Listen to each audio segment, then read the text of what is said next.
de las diferentes figuras geométricas. Se las acomodé así porque me parece una manera más fácil de aprenderla.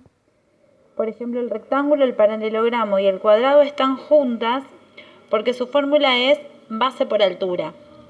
En algunos libros van a encontrar que el cuadrado, la superficie, es lado por lado o lado al cuadrado, que es lo mismo porque como el cuadrado tiene todos los lados iguales, su base va a ser igual a la altura. Pero a mí siempre me resultó más fácil aprenderlas así, sabiendo que hago base por altura, que va a ser lo mismo, pero las ubico de las tres juntas.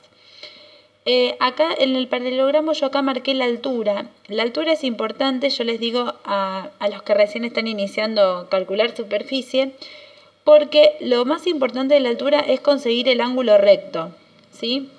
Entonces yo no puedo considerar que esto es altura, porque no forma un ángulo recto con la base. Pero sí, la altura forma un ángulo recto con la base. Ya se puede considerar la base de arriba o la de abajo, que es exactamente la misma. Después, las fórmulas del triángulo es base por altura dividido 2.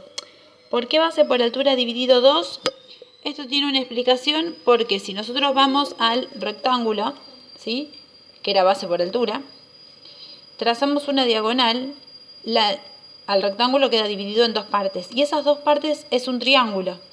Por eso es un rectángulo dividido a la mitad, es un triángulo.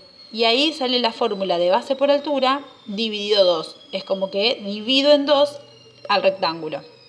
Nuevamente aparece el dato de la altura, que yo puedo usar cualquier triángulo, pero sí o sí tengo que conseguir la altura, que es este segmento, ¿sí?, porque tiene principio y tiene final.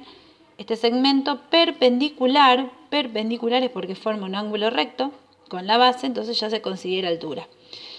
Y el rombo o el romboide también tienen la misma fórmula, diagonal mayor por diagonal menor, dividido 2. Las diagonales es trazar el segmento de un vértice al vértice opuesto, ¿sí? Una va a ser más larga, otra va a ser más corta.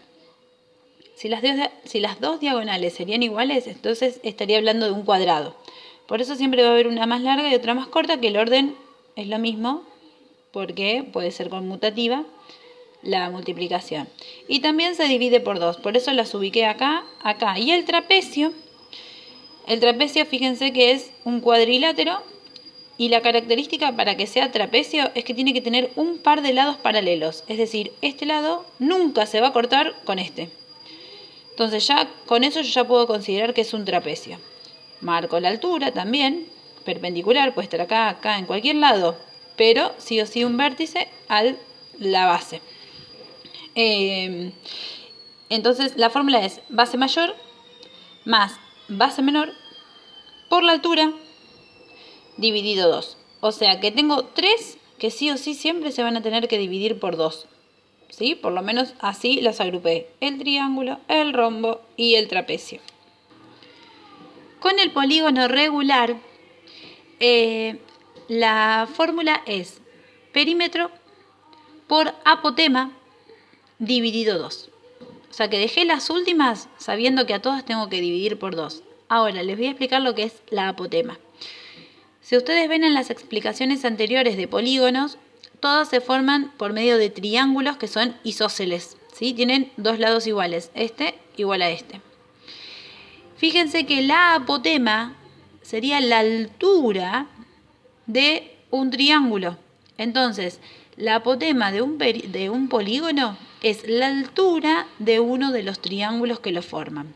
Entonces, el perímetro es la suma de todos los lados. ¿Sí? Sumo todos los lados, lo multiplicaría por la apotema y el resultado lo divido por 2 y ahí me daría la superficie.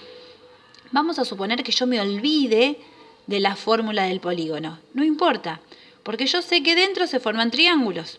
Entonces yo puedo calcular base por altura dividido 2, que es la de un triángulo, y cuento cuántos triangulitos hay adentro y lo multiplico por la cantidad de triangulitos que hay. Entonces ya sacaría la superficie del polígono regular sin tener que memorizar esta fórmula.